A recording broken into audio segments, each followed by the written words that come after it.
This Bible study is about God's counsel, specifically about physical health. We will use the teaching method of a dialogue between the leader of a team of counselors and Tom, the counselee.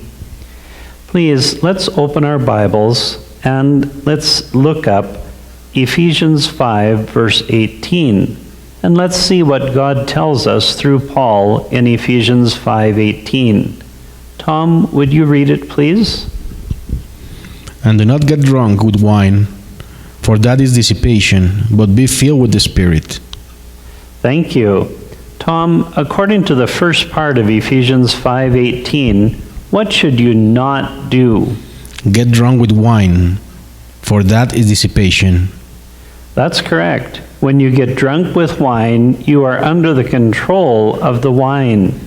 And when you let yourself be dominated by wine, the excess and debauchery in your thoughts, speech, and actions are evident. Although the verse specifically mentions getting drunk with wine, its application is broader, and the biblical principle is that you should not submit yourself under the control of any substance, person, or anything. I did a self-test before God. At the beginning, I didn't want to do it, but I knew it was from God, and that's why I made the list of medicine, drugs, and liquor that I have taken and that I'm taking. I will show you the list so you all can help me. Thank you, Tom.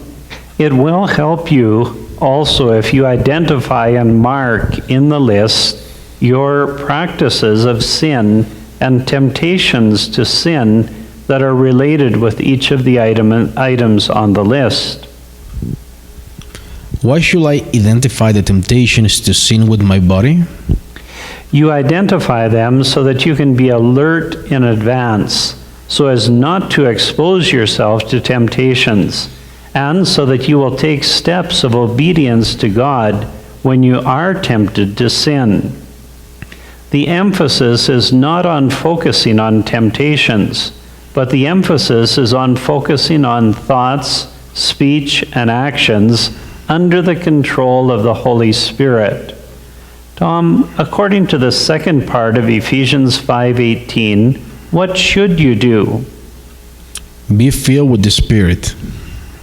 That's correct. You must submit to God to be only under the control of the Holy Spirit.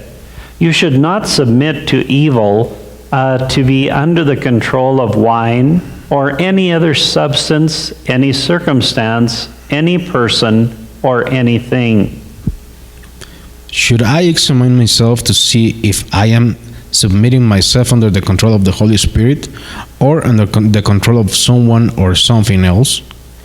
Yes, Tom, you should, because at any given time there are only two possibilities. You either submit yourself under the control of the Holy Spirit, or you are submitting yourself under the control of someone or something else. Are there only two options? Yes, it's like being in a dark room that has an electric light switch. When it's off, there is darkness, and when it is on, there is light. So, the things I ingest have very serious effects. I observe that when I submit myself under the control of the other people or other things, I do not fulfill my responsibilities and show lack of biblical love to others. That's correct. When you do with your body, what you do with your body not only affects your body, but it also affects your spiritual life. When you submit yourself under the control of someone or something repeatedly, it becomes an addiction, right? That is correct. For example, you can become physiologically addicted to substances, liquor, drugs, certain medicines, and foods like sweets or salty or breads, or even candy or chocolates, just to name a few. The desires and cravings in the body increase in frequency and intensity, but every time there is a desire or craving in the body to sin, There is power from God available to resist temptation to sin and to submit yourself under the control of the Holy Spirit. So by way of meditation and response, let us think how it is that our body can be presented to God or else be presented to someone or something else. Let us meditate.